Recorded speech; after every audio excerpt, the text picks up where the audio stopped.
Hey everybody, welcome back to Better Computer. My name is Matt, and normally on this channel we talk about productivity software and how to get the most out of your devices, but today we're throwing all that out the window and we're talking about video games.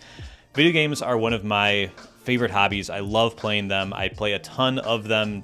They're a great way for me to relax, to escape my work, and focus on something completely different and kind of just revitalize myself. So I love playing video games. You very well may as well. And so I have compiled a list of what I think are the 5 games that have impacted me the most this year, the ones that I really can recommend to almost everyone, and hopefully you enjoy the list. So let's talk video games. Okay, real quick before we get going, I did want to shout out this poster which my wife got me for my birthday. It's not a sponsor or anything. It's just a really cool poster. I'm glad I was able to debut it in a video about video games on the channel. So I'll leave a link in the description where you can pick it up too if you want. Again, not a sponsor, just a cool poster I wanted to share.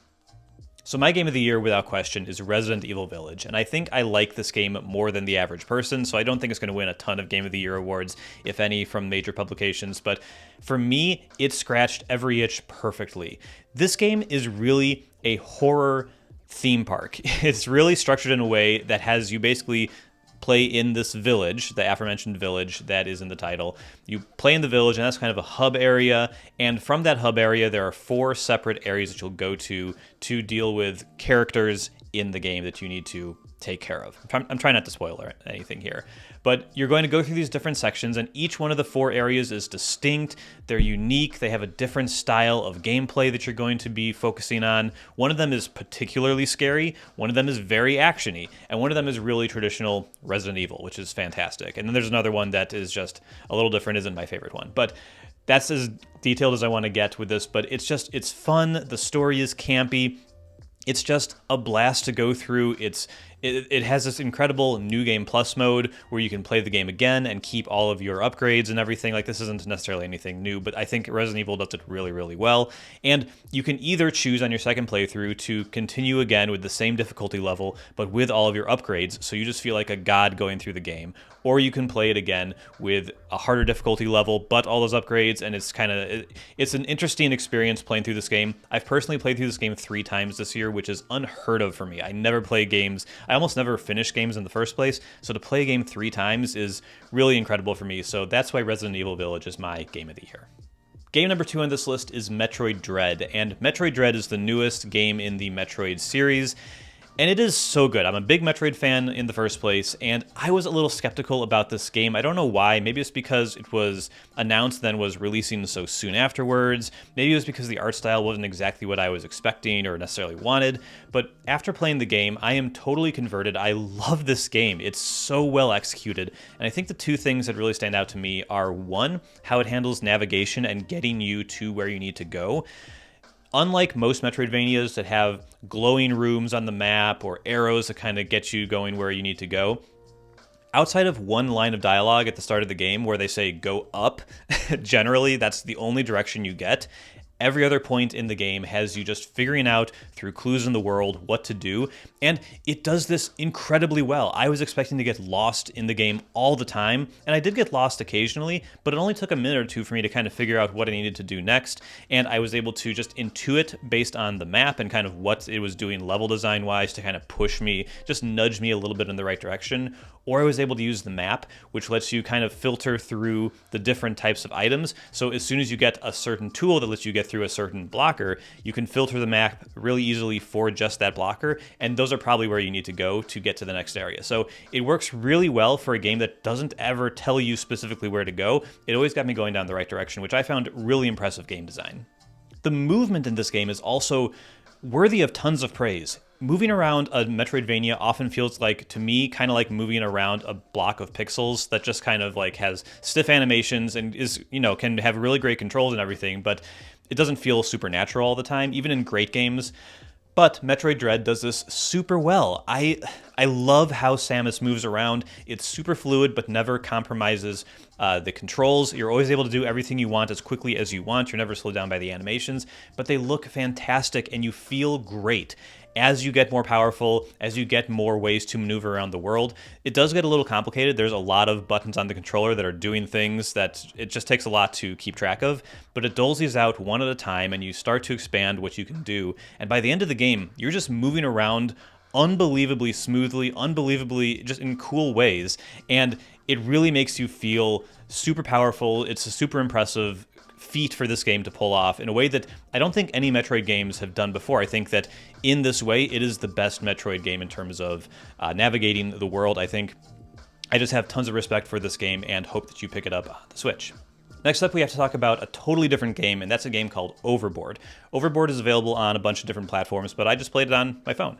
And it is a text-based adventure, and it's a loop game, a time loop game. And so the gist of it is you are a woman on a boat, you wake up in the morning, and overnight you killed your husband, and you need to get away with it before you land in New York City. And you have like 20 minutes in real time to do it. So each loop takes about 20 minutes to play, and you're just talking to people, you're going around the boat, you're trying to like find items, you're trying to like cover up your evidence, you're trying to just like play it cool, or to try to like convince people that other people did the murder, or that maybe he wasn't murdered at all, maybe he's just like hiding somewhere, who knows. But you're trying to get away with the murder. It's really fun. It's really has some clever puzzles with like, how do you talk to this person? Like, how do you like get onto each person's good side? How do you convince them of different things?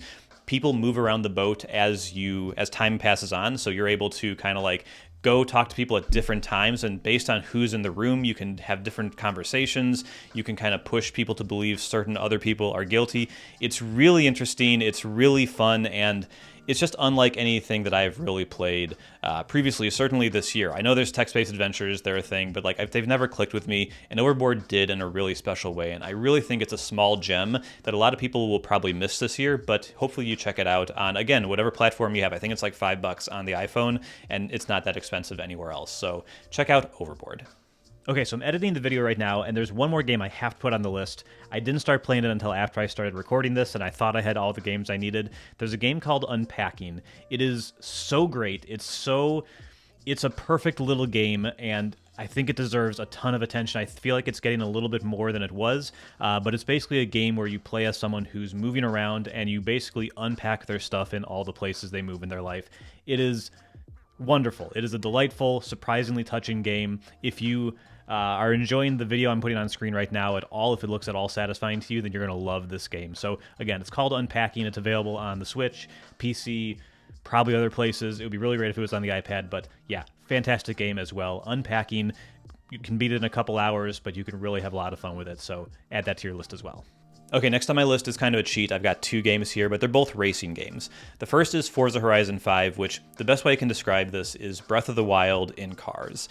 And I don't just mean it's an open world and therefore it's Breath of the Wild. I mean, very much like Breath of the Wild, it's scratching similar itches for me. There's stuff scattered throughout the world for me to do, so there's tons of races. There's plenty of races, obviously. It is a racing game at heart, so you can do all that.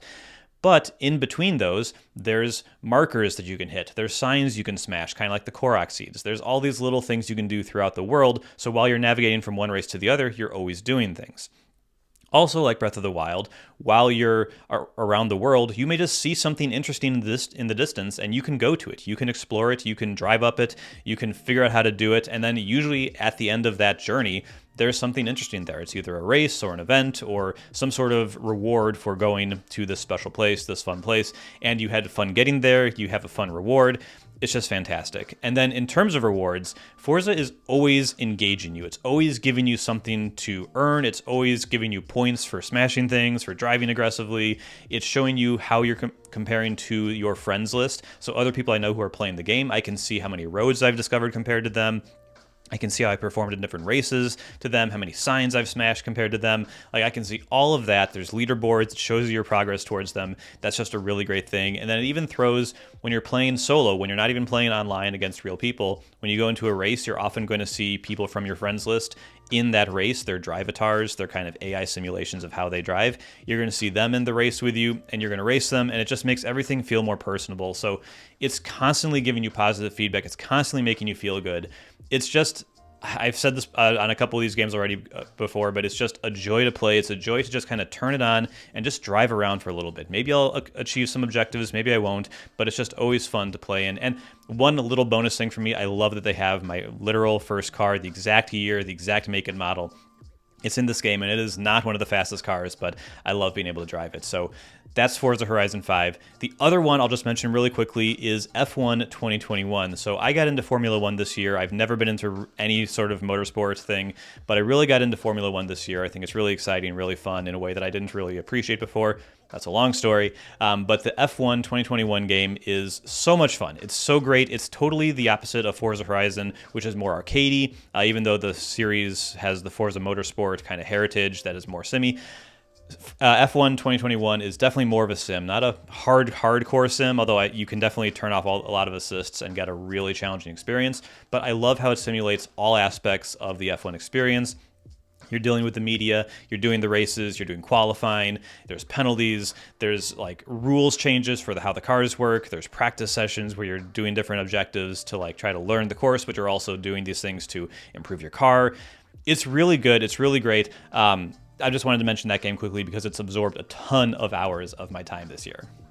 And the final game I want to mention is the new Pokemon game, or the two new Pokemon games. Pokemon Brilliant Diamond and Shining Pearl. These are remakes of old Pokemon games, and I know some people in the Pokemon community aren't super happy with them. They don't think they've evolved the games enough from those originals. They don't love the art style. But for someone from my perspective, which may be what your perspective is too, I played Pokemon Red and Blue back in the day. I played Red.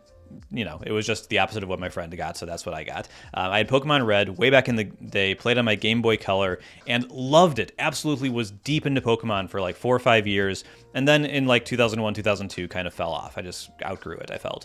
But I've always considered myself a Pokemon fan, even though I haven't really played any games since Red.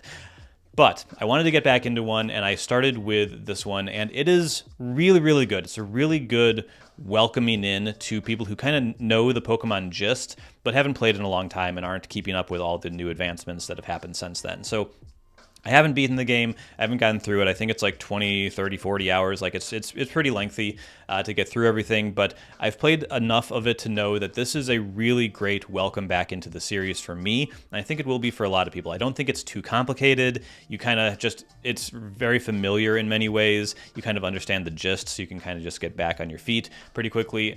I think if you haven't played Pokemon in a long time, but you do consider yourself kind of a fan, I think this is a really good place to jump back on board. And then I'm sure that I'll start to look at, once I'm done with this one, I'll start to look at some of the other games in the series that I might have missed along the way and try to play those.